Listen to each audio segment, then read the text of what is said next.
जय जिनेंद्र दोस्तों। तो पढ़ाई वढ़ाई कुछ हो जाए तो चलिए, टेक्निकल एनालिसिस में आपको जीरो से हीरो बनाने की तैयारी चल रही है, तो उससे रिलेटेड हम आपके साथ छोटे छोटे लर्निंग कंटेंट डालते हैं। लाइक ज़रूर करें, रिट्वीट ज़रूर करें, तभी तो हम मोटिवेट होते रहेंगे और आपके लिए कुछ ना कुछ इंसाइट्स शेयर करते रहेंगे और आप पढ़ाई करते रहें, वो भी फ्री में, कोई दिक्कत नहीं। तो गाइस, बिना इंडिकेटर के आपको तो मज़ा आता नहीं, तो कोई नहीं, आज हमने इंडिकेटर चिपकाया, बॉलिंजर बैंड। तो चलो बॉलिंजर बैंड का कॉन्सेप्ट आपको बताते हैं, ध्यान से समझिएगा। अगर बॉलिंजर बैंड इस तरीके से आपस में चिपकते हुए हॉरिजेंटल लाइन टाइप इस तरीके से बनाती है, ऐसा फॉर्मेशन, और लगातार प्राइस कंसोलिडेट करते रहती है, ध्यान से समझते जाना स्ट्रक्चर।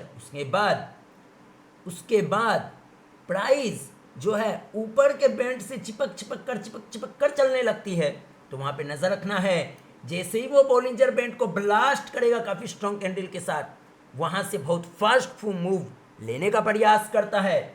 आपके स्क्रीन पर बिटकॉइन है, और साथ में और अच्छे से ऑब्जर्वेशन करो, अगर आप ट्रेडर हो तो, ये तो हमने लंबी पिक्चर की बात करी, ट्रेडर हो तो ध्यान से देखो। बॉलिंजर बैंड एक रेंज में स्क्वीज होने के बाद अब फैलने लगा है, और यहाँ पे और फैलने लगा। इसका मतलब क्या है? बॉलिंजर बैंड फैलने लगा है, मतलब वॉलेटिलिटी बढ़ती हुई नजर आ रही है। अब ध्यान से देखो, बॉलिंजर बैंड के मिड वे के ऊपर ही लगातार प्राइस चल रही है और ऊपर वाले लाइन को टच कर रहा है। इसका मतलब आने वाले समय में इसको ब्लास्ट करने की तैयारी कर सकता है, अगर ये लेवल के नीचे प्राइस ब्रेक नहीं करता। यानी कि जो ऊपर चल रहा है बॉलिंजर बैंड के मिड लाइन को ब्रेक नहीं करता और ऊपर चिपक के इस तरीके से चल रहा है, ऐसे फ्लैट होने के बाद फैलता हुआ नजर आए तो वो ऊपर की ओर ब्लास्ट कर सकता है। ये हो गई एक कहानी। लंबी व्यू लेने के लिए छोटा व्यू लेते हैं। अब इसी में अगर देखें तो यहां पर प्राइस से बना हुआ एक रेजिस्टेंस बिटकॉइन में है 79,400 60-20 के आसपास, ठीक है। मार्जिन लिया हमने इसलिए 60 बोला, समझ गए भाई लोग। पढ़ाई पर फोकस करो, ऑब्जर्वेशन पे। चार्ट बोलता है, इसे बात कैसे करना है सीखो, समझ गए। आगे देखो, अब ये यहां पे बॉलिंजर बैंड की अपर लाइन रेजिस्टेंस की तरह भी काम करती है, जो आप दिख रहा है, ठीक है। तो यहां पे अभी क्या है ये, और प्राइस एक्शन में रेजिस्टेंस यहां है, धीरे धीरे ये अपने आप यहां आ जाएगा। तो बॉलिंजर बैंड के ऊपर जब तक ब्लास्ट नहीं करता और ये प्राइस एक्शन से बना हुआ रेजिस्टेंस ब्रेक नहीं करता है, जहां पे भारी पे निक करके गिरा था, लंबा कंसोलिडेट कर रहा है, इसमें ऊपर अगर ब्रेक करके टिक गया तो बहुत तेजी से फास्ट मूव लेने का प्रयास कर सकता है, ऐसी संभावना है। उस स्थिति में ट्रेडर्स जो होते हैं वो अपने स्टॉप लॉसेस को बॉलिंजर बैंड के मिड लाइन के नीचे मान कर चलते हैं, क्लोजिंग बेसिस पे या अपनी एक्सपर्टीज और रिस्क मैनेजमेंट के अनुसार। उम्मीद है समझ में आया। तो ये बिटकॉइन का चार्ट था। बिटकॉइन भारत में रेगुलेटेड नहीं है, कोई बाय सेल होल्ड रिकमेंडेशन नहीं। अब दूसरी जो हम इंडियन एक सिक्योरिटी की बात करेंगे, उसमें आपको ऑब्जर्वेशन दिखाते हैं कैसे बॉलिंजर बैंड का कॉन्सेप्ट से आपको पढ़ाई करनी है। उस स्टॉक का नाम और प्राइस हाइड कर दी जाएगी। तो ये देखिए, ये इंडियन सिक्योरिटी है, एक स्टॉक है जो Bollinger band same horizontal line में चल रहा है और चिपक के चल रहा है, और अब यहाँ पर सेम बिटकॉइन की तरफ फैलने की शुरुआत कर चुकी है। इसके साथ वीकली का चार्ट है, इसके साथ ऊपर की ओर बॉलिंजर बैंड ब्लास्ट किया जो इशारा कर रहा है मैं फट सकता हूँ। इसके साथ ये ऊपर की ओर जब ये फट गया है, बॉलिंजर बैंड ब्लास्ट कर दिया वीकली क्लोजिंग बेसिस पे, तो नीचे की ये जो बॉलिंजर बैंड का लोअर लेवल होता है, ये मिड लेवल होता है, इसको उसी टाइम फ्रेम पे क्लोजिंग पे स्टॉप लॉस माना जाता है, ट्रेडर्स के द्वारा सपोर्ट माना जाता है, इन्वेस्टर्स के द्वारा। समझ में आया।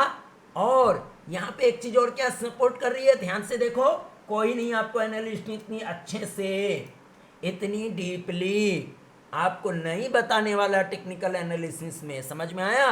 वो आपको बॉलिंजर बैंड का बोलेंगे ऐसे वैसे वैसे नहीं, हम आपको ऑब्जर्वेशन करना सिखा रहे हैं। सीखो बच्चों, सीखो, आत्मनिर्भर बढ़ो, आगे बढ़ो। यहाँ पे देखो, जब प्राइस स्क्वीज होके चल रही थी, बॉलिंजर बैंड फ्लैट था, वॉल्यूम में राइज देखने को मिल रही है, और ये वॉल्यूम कुछ इशारा कर रहा है, ये वॉल्यूम कुछ कहने का प्रयास कर रहा है। Price consolidate then volume rise, price एक रेंज में घूम रही है, वॉल्यूम राइज, और बॉलिंजर बैंड के ऊपर फट रहा है। साथ में अभी प्राइस को अगर यहाँ पे ऑब्जर्वेशन करें तो ये लाइन जब तक इसके नीचे क्लोज वापस नहीं करता उसी सेम टाइम फ्रेम पे, तब तक प्राइस में बुलिशनेस बनी रहेगी, मजबूती है, स्ट्रेंथ है, मानकर चल सकती है। साथ में आप लोग RSI लगाते हो, लो भाई RSI भी लगा लो। जब आपने अपना RSI लगाया तो RSI भी देखें वीकली में क्या जबरदस्त स्ट्रेंथ दिखा रहा है।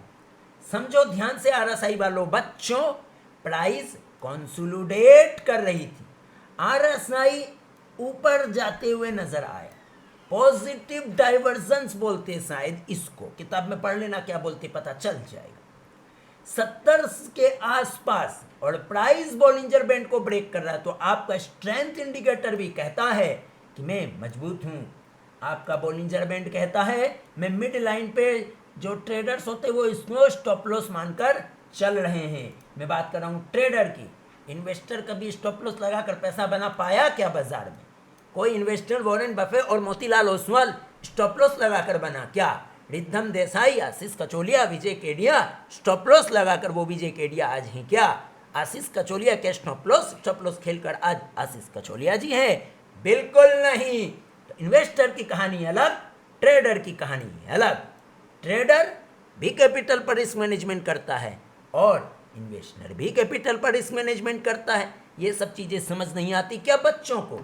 कोई नहीं। तो उम्मीद है आपको ये पैटर्न समझ में आया होगा, क्योंकि आपको पैटर्न बड़ा अच्छा लगता, इंडिकेटर बड़ा अच्छा लगता, उसमें आपको समझने में बड़ा इंटरेस्ट आता। लेकिन कभी भी चार्ट की साइकोलॉजी पर फोकस नहीं करोगे, चार्ट से बात करने का प्रयास कभी भी नहीं करोगे।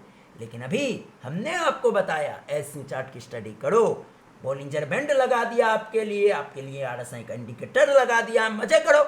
हम तो इसको यहाँ से ट्रैक कर रहे हैं जब से 840 के डॉट लेवल पर है, यहाँ से देख रहे हैं जब से 840 के 800 के लेवल पे डॉट लेवल पे है, तब से ये स्टॉक हमारे रडार पर है, हमारे स्क्रीनर पर है। और ये बता रहा था यहाँ पे भी कि भाई प्राइस डॉट लेवल पर और RSI near to oversold zone और स्ट्रेंथ दिखा रही है, तो ये प्राइस बार बार चीख कर बुला रही थी। वॉल्यूम तो बाद में आया बच्चों, इशारा तो इसने पहले कर दिया।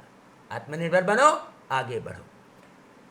स्टॉक मार्केट में नो गारंटी नो वारंटी, आगे बढ़ो, खुश हो जाओ। धन्यवाद।